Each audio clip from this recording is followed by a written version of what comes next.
ये कहानी है अटूट विश्वास और एकता की। एक समंदर के किनारे एक पंछी का घोंसला था। उस घोंसले में उस पंछी के दो छोटे छोटे बहुत ही प्यारे बच्चे थे। उन छोटे छोटे दो बच्चे को देख के वो पंछी बहुत ही खुश हो जाती थी। दिन भर समंदर के किनारे कीड़े मकोड़ों का शिकार करती थी और अपने बच्चों को खिलाती थी। यही उसकी दुनिया थी। अपनी दुनिया में वो बहुत ही खुश थी। लेकिन उस पंछी की खुशी समंदर से देखा नहीं जाता था। वो समंदर अंदर ही अंदर बहुत ही जलता था और इसी वजह से समंदर अपनी लहरें को तेज कर करके पंछी के घोंसले को भिगा देता था। और ये बात जब पंछी समंदर से कहती थी तो समंदर पंछी के ऊपर बड़ा भड़क जाता था और पंछी से कहता था कि अगर तुम्हें यहाँ रहना है तो रहो, वरना तुम जा सकती हो। ये मेरा जगह है, इसमें मैं लहर चलाऊं या तूफान उठाऊं, इससे तुम्हें क्या लेना देना। समंदर की ये बात सुनकर वो पंछी चुप हो जाती थी।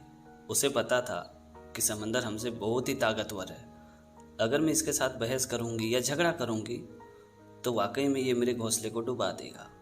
और इसी वजह से पंछी हमेशा चुप हो जाती थी और इसी बात का समंदर हमेशा फायदा उठाते रहता था। लेकिन एक दिन तो समंदर ने हद ही पार कर दिया। उसने अपनी लहरें इतनी तेज कर दी कि उस पंछी का घोंसला सीधे आके समंदर में समा गया और उसके दो छोटे छोटे नन्हे नन्हे बच्चे समंदर में डूब गया। ये देख के वो पंछी समंदर के सामने बार बार गिड़गिड़ा रही थी, रो रही थी कि मेरे बच्चे मासूम हैं, उन्हें तुम लौटा दो। अगर तुम चाहते हो कि मैं तुम्हारे समंदर के किनारे ना रहूं तो मैं अपने बच्चे को लेकर यहाँ से चली जाऊंगी। कम से कम इस बार तुम मुझे माफ़ कर दो, मेरे बच्चे लौटा दो। लेकिन समंदर था कि पंछी के इतना गिड़गिड़ाने के बावजूद भी उसकी बातों को सुनता ही नहीं था, जैसे उसने कुछ किया ही ना हो। तभी उस पंछी ने समंदर को गुस्सा करते हुए कहा कि अगर तुमने मेरे बच्चे को नहीं वापस किया ना तो मैं तुम्हारे सारे समंदर को सुखा दूंगी। ये बात सुनते समंदर ने हंसते हुए कहा कि ठीक है, अगर तुम्हें लगता है कि तुम समंदर सुखा सकती हो तो सुखा दो, मुझे कोई परवाह नहीं। जब समंदर सूख जाए तो तुम अपने बच्चे को ले जाना। और ये बोल के समंदर जोश जोश से हंसने लगा। उसके बाद वो पंछी समंदर में जाती थी, थोड़ी सी पानी मुंह में लेके बाहर ले जाके फेंक देती थी। हर बार जाती थी, थोड़ी सी पानी लेके बाहर ले जाके फेंक देती थी। उसकी ये हरकत जब एक दूसरे पंछी ने देखा तो उस दूसरे पंछी ने उस पंछी से पूछा कि तुम ये क्या कर रही हो। तभी उस पंछी ने दूसरे पंछी से कहा कि इस समंदर ने मेरे बच्चे को डुबा दिया है और वो दे नहीं रहा है, इसीलिए मैं सारे समंदर को सुखा रही हूँ। ये बात सुनते वो दूसरे पंछी जोश जोश से हंसने लगे और कहने लगे कि तुम्हें यकीन है कि तुम समंदर को सुखा सकती हो। अगर तुम पूरी जीवन भी यहाँ लगी रहोगी ना तो भी तुमसे ये समंदर नहीं सूखेगा, तुम्हारी ये मेहनत बेकार चली जाएगी।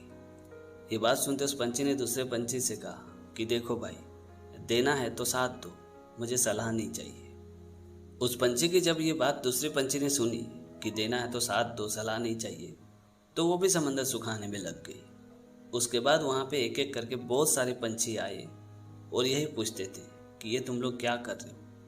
तभी वो पंछी कहती थी कि ये समंदर मेरे बच्चे को अंदर डुबा दिया है और दे नहीं रहा है, बस इसी वजह से मैं समंदर को सुखा रही हूँ। उस पंछी की बात सुन के हर पंछी यही कहते थे कि अगर तुम पूरे जीवन भी लगे रहोगे तो भी तुमसे ये समंदर नहीं सूखेगा, तुम्हारी ये मेहनत बेकार चली जाएगी। और हर बार वो पंछी यही कहती थी कि देखो भाई, देना है तो साथ दो, सलाह नहीं चाहिए। और ये बात जब दूसरे पंछी सुनते थे कि देना है तो साथ दो, सलाह नहीं चाहिए, तो वो भी समंदर सुखाने के काम में लग जाते थे।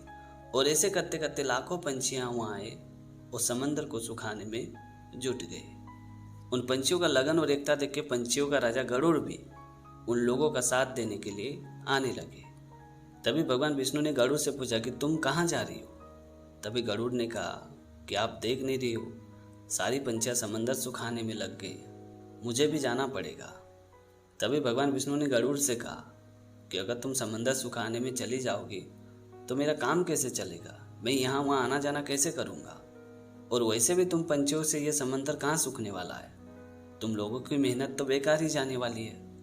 ये बात सुनते गरुड़ ने भगवान विष्णु से कहा कि देखिए प्रभु, देना है तो साथ दीजिए, सलाह नहीं चाहिए।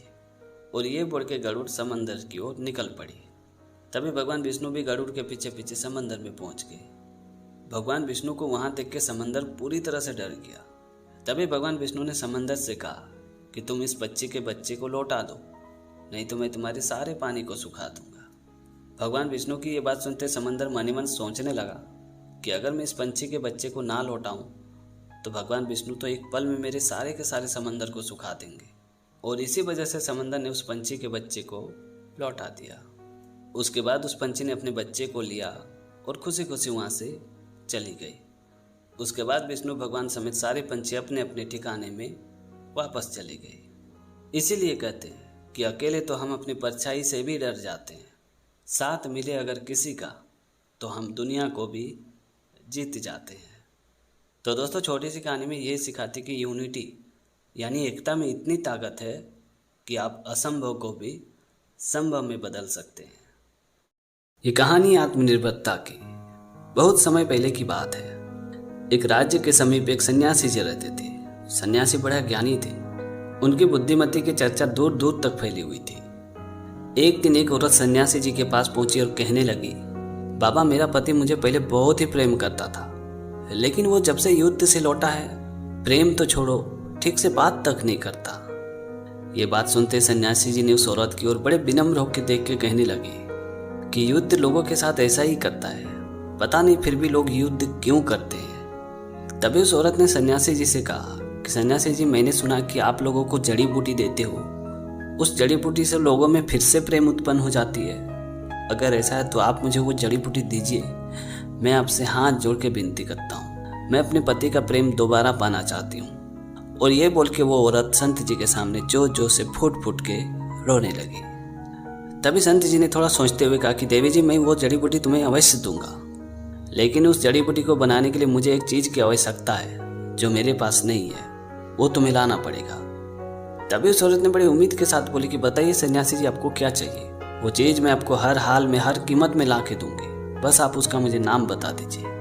तभी सन्यासी जी ने बड़े धीमे स्वर से कहा कि मुझे बाघ के मूंछ का एक बाल चाहिए। अगर वो तुम ला के मुझे दोगी तो मैं वो जड़ी बूटी तुम्हें अवश्य बना के दूंगा। सन्यासी जी की ये बात सुनते वो औरत कुछ पल के लिए सोच में पड़ गई। फिर उसने सन्यासी जी से कहा कि ठीक है सन्यासी जी, मैं कोशिश करती हूँ। और ये बोल के औरत वहाँ से चली गई। और अगले दिन से वो औरत जंगल में बाघ की तलाश में निकल पड़ी। बहुत खोजने के बाद उसे नदी के किनारे एक बाघ दिखाई पड़ा।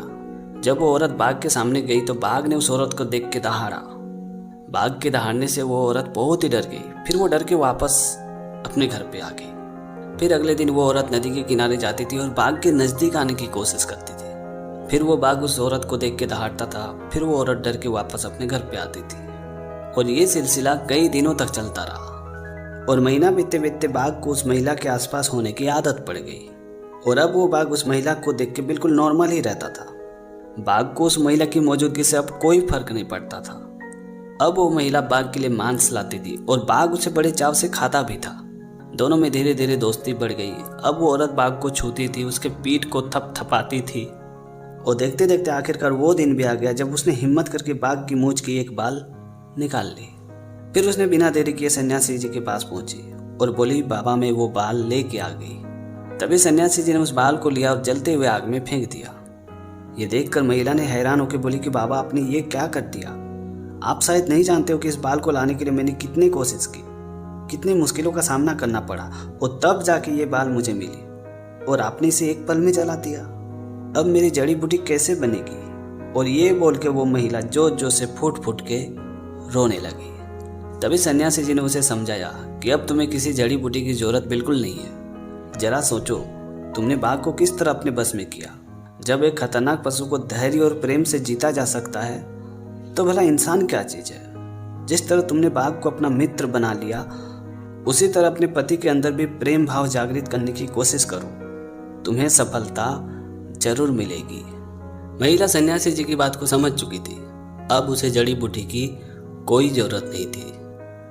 तो दोस्तों, छोटी सी कहानी में ये सिखाती कि पूरी शिद्दत से कोशिश करने से हमें कामयाबी जरूर मिलती है। कामयाबी के लिए किसी की उम्मीद या आस की नहीं, बल्कि प्रयास की जरूरत है। इसलिए रिजल्ट अगर 100% चाहिए तो कोशिश भी 100% होनी चाहिए।